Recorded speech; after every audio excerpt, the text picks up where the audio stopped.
So at the top here we have materials, and to get a different material you can click on this icon here. It brings up this interface, which is quite nice. There's plenty of different materials on here. You've got moored aluminium, energy, glow, light torches. You've got loads of different materials here that you can work with, and you can do some really nice things with these. So I'm just going to give you an example and take brick, and to change the color of it you click this little circle here, and if that's red then you can change the color, and you can pick a nice color from here. I am going to go with a bit of a beige color, and then in order to put a material onto a brush you click the brush and then click M. Again, you might have different binds, but I actually think these ones are default. So if you click M on a brush, click a brush, click M, and it will put that material on that brush. Now if you want, like, let's just say I'm wondering, I load up a map and I'm like, okay, what is this material? What is this material? If I don't know what the material is, then you can get the material, and you click it and then hold shift on whatever face it is. Like, let's just say let's just use this top one for example, because the material is the same on all sides of it. So you hold shift, and then again you might have a different bind, but for me it is B. Then I click B, and as we can see at the top it's changed, and it's told me that texture is dev gray 128. Now I can apply that texture onto here because I've just got it by clicking it and then clicking M, and there we go. I've put that texture on there. I can do the same for this one. Hold shift down on the face that I want to select, and then bam, put it on there. Now if I wanted to make the top of this texture, if I wanted to just make the top of that just the texture and keep the rest of the others the same, then you can hold down shift and then click M, and then what that will do is it will put the texture on the top there, and it will leave the rest of it untouched. You can do it all the same as well. You can do it on different sides. You can have it like this.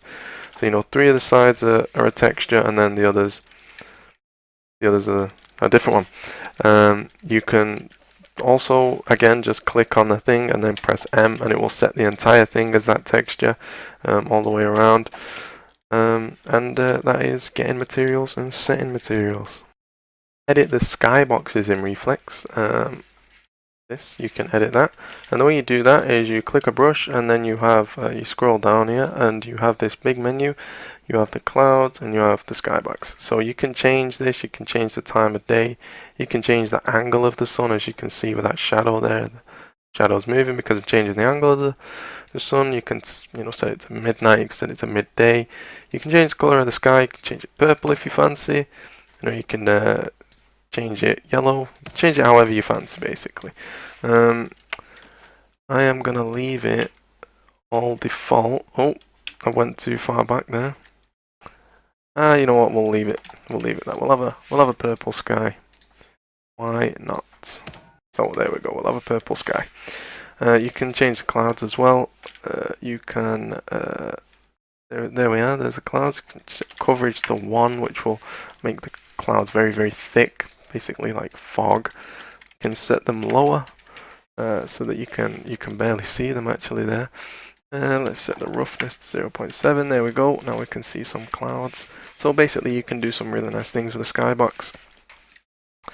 So moving on from the skybox, how to make stuff like stairs. Well, in general you want to have 8 by 16 stairs. So what I mean by that is they are 16 wide and 8 high.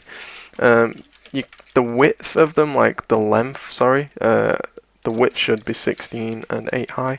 The length is completely up to you, but in general you want to go with somewhere between like 140 and 192, something like that. I like to stick with 160. So let's make them nice and gold, and then in order to make stair, you just make one 16 by 8 block, and then you just clone it, and put it down, bring it one up, so it is still 16 wide and 8 high. Like, you want it to be 8 higher than the next stair. As you can see, it's 8 higher there than the next stair. So again, we just clone this, and up again, clone it, and up again. Again, I'm doing this all in snap distance 8, so it just flows nicely. If I was doing it in snap distance 1 or 2 or something, it'd be much more tedious. Yep, you just do that, and there you go. You have a set of golden stairs. How nice. Thing that I actually haven't covered is how to actually move in the map editor. It is a little bit different from spectating, and it is definitely much different from actually being in the game and moving around.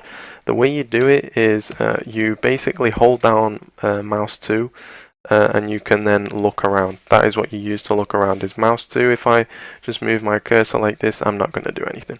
If you want to look around, you hold down mouse 2 and then you look around with your mouse. And then you can use the movement keys to move around wherever you want. Bear in mind that you know, it's a little bit different from walking around. It's not like your character is walking around in the air. You know, you are kind of moving a little bit differently from that. But yeah, this is how you move around. You hold down mouse 2 and then you can move around. And you can also, you know, look inside of brushes and just be inside brushes. But be careful when you're inside brushes, because you can accidentally delete them. You know, like if you're on the inside here, you can sometimes, it's unlikely, but sometimes you can accidentally delete something. You turn around and you think, oh my god, where's half my map gone? So yep, that's how you move around in the editor. Something that I struggled to figure out when I first started using the map editor. So I have actually loaded up a dual map now that I created, as well as alongside Irish, who did these stunning visuals. Thank you for that. So I loaded up this map to show you what clipping is and how to use it. So you know, of course, go in the editor, and then here you can see clip. Now, how you make a clip is really simple. You just let me get rid of this. Get rid of these reflection probes. Get out of my way, fool. Anyway, how you make a world spawn? Excuse me. How you make a clip is very simple. You just make a world spawn like this. Drag something, and then select from up here the clip brush, and then click M to set the material, and there you go, you have it. You have a clip brush. It's exactly the same with the weapon clip brush and the full clip brush. There it is. It's exactly the same. So what does clipping do? What is weapon clip, full clip, and what is clip?